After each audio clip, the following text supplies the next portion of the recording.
Scheme सब वधिया वो ठीक ठाक। अज असीं आए जनाब मझां चारने वास्ते आए हुए हैं। ये सारे दोस्त मझां चार रहे हैं साढ़े नाल। ठीक है जी, चरागाह बनी हुई है, नाल रोड है, बन रहा है साढ़े पिंड में। और मौसम बड़ा प्यारा, बारिश आ रही है हल्की हल्की। नाले तो खाद खिलारने वास्ते आए हैं अपनी मुंजी नूं, चावल की फसल में। और दूसरा मझां चार रहे हैं दोस्त। मैं कहता नज़ारा दिखाइए गाँव का।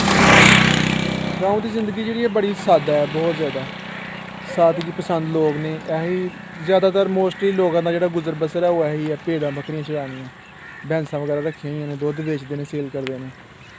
ठीक है जी, तो बड़ा इंजॉय करते हैं नाल बच्चे, नाले अपने भैंस मझां चराते हैं, नाले इंजॉय करते हैं, खेलते कूदते हैं।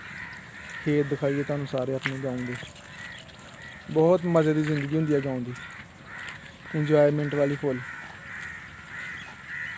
इस तो इलावा विवर्स गाँव तो इलावा भी बचपन इंसान का जोड़ा होंदा है, इंसान नूं कोई फिक्र नहीं होंदी, ना मुआश की फिक्र होंदी है, ना कोई होर जिम्मेदारी होंदी है खास बचपन।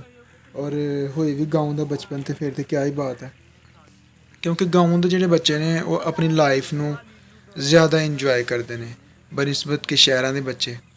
बिल्कुल बेफिक्र हो के अपनी गाय भैंसा चराते हैं और मुख्तलिफ किस्म के खेल खेलते हैं, जिहदे मशहूर जोड़े ने गुल्ली डंडा हो गया या क्रिकेट हो गया, वालीबॉल हो गया। और ये नाल ही खेलों के मैदान दे विच ज़्यादातर तुहानूं पंजाब के लोग मिलणगे, पंजाब के मुंडे मिलणगे, क्योंकि ਜਿਹੜੇ पंजाबी लोग ने पिंडां दे रहने वाले लोग ने वो फिजिकली भी फिट होंदे ने, क्योंकि उन्होंने खुराक बड़ी अच्छी होंदी है, देसी खुराक होंदी है। और वो अपने आप नूं फिट रखते हैं, खेल कूद दे विच ज़्यादा हिस्सा लेंदे ने और अपने जिसम नूं ज़्यादा जुम्बश दिंदे ने, ज़्यादा हिलांदे चलांदे ने। इस वास्ते वो ज़्यादा फिट होंदे ने और खेलों के मैदान दे विच भी बहुत ज़्यादा अगे जाते हैं। वेखो तुसीं बच्चा है मझां चराने वास्ते आया होया, कितना इंजॉय कर रहे हैं, मौसम भी कितना प्यारा है। लखां करोड़ां रुपये लगा के भी इस तरह का माहौल नहीं मिलता जिहड़ा कि अल्लाह ताला की ज़ात बना दिंदी है बारिश पा के। बारिश हुई है और गाँव का छप्पड़ बनया है, एक तालाब बनया हुआ है और भैंसा चराने वास्ते बच्चा आया हुआ है।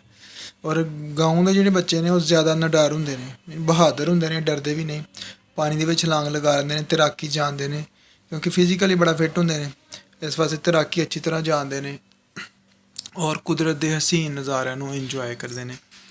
अल्लाह ताला भी कहता है कि ज़मीन की सैर करो, क्योंकि ज़मीन और कुदरत के नज़ारे वेखो कि मैं किवें दुनिया आबाद की है, किवें किहड़ियां मेरियां निशानियां ने, जिन्हां दे विचों पिंड जिहड़े ने खास पंजाब के पिंड, पाकिस्तान के पंजाब के सरहदी इलाका जिहड़ा है वो बहुत ज़्यादा अहम है। वीडियो अच्छी लगे तो कमेंट जरूर करियो, लाइक जरूर करियो, दस्सियो मैनूं किवें दा लग्गिया। Thank you.